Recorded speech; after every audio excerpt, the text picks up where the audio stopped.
சப்பாத்தி, தோசை, நான் இதுக்கெல்லாம் சூப்பர் காம்பினேஷனான பன்னீர் கிரேவி ஈஸியாக எப்படி வீட்டை பண்ணலான்றதை பார்க்கலாம். வாங்க வீடியோக்குள்ளே போகலாம். ஃபஸ்ட்டு பேனில் ஒரு 4 to 5 tablespoon of oil வந்து ஆட் பண்ணிக்கிறேன்.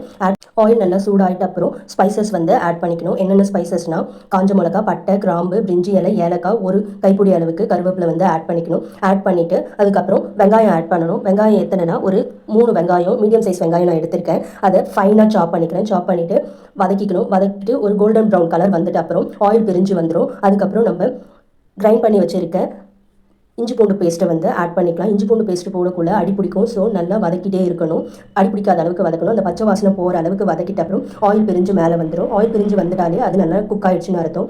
நல்லா குக் ஆகிட்ட அப்புறம் நம்ம கிரைண்ட் பண்ணி வச்சுருக்க தக்காளி, ஒரு 2 தக்காளி, மீடியம் சைஸ் தக்காளி எடுத்திருக்கேன். அதை நல்லா கிரைண்ட் பண்ணி ஆட் பண்ணிக்கணும். தக்காளியை எதுக்கு கிரைண்ட் பண்ணி ஆட் பண்ணிக்கிறேன்னா கிரேவி வந்து இன்னும் நல்லா ஸ்மூத்தான வரும், பார்க்குறதுக்கும் நல்லாயிருக்கும், டேஸ்ட்டுமே நல்லாயிருக்கும். அதனால தான் கிரைண்ட் பண்ணி ஆட் பண்ணிக்கிறேன். அதுக்கப்புறம் நல்லா வதக்கி விட்டுக்கோங்க. இஞ்சி பூண்டு பேஸ்ட்டு போட்டதுனால அடி பிடிக்கும். ஒரு 5 to 10 மினிட்ஸ் வந்து கொதிக்கணும். கிரேவிக்கு தேவையான 1 cup ஆஃப் வாட்டர் வந்து நான் ஆட் பண்ணிக்கிறேன். ஆட் பண்ணிவிட்டு லைட்டாக கொதிக்க விட்டுட்டு நம்ம மசாலா ஆட் பண்ணிக்கலாம்.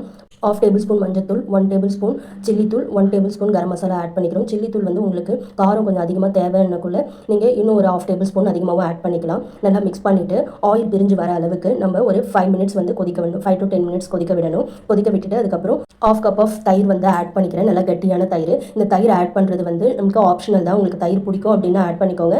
இல்லைனாலும் ஒன்றும் பிரச்சனை இல்லை, தயிர் இல்லாமையும் இருக்கலாம். அதுக்கு தகுந்த மாதிரி கிரேவிக்கு தகுந்த மாதிரி அகைன் கொஞ்சம் வாட்டர் ஆட் பண்ணிக்கிறேன். ஒரு 1/2 cup ஆஃப் வாட்டர் வந்து ஆட் பண்ணிவிட்டு கொதிக்க விடுறேன். கொதிக்க விட்டுட்டு ஒரு 10 மினிட்ஸ் கொதிக்க விடணும்.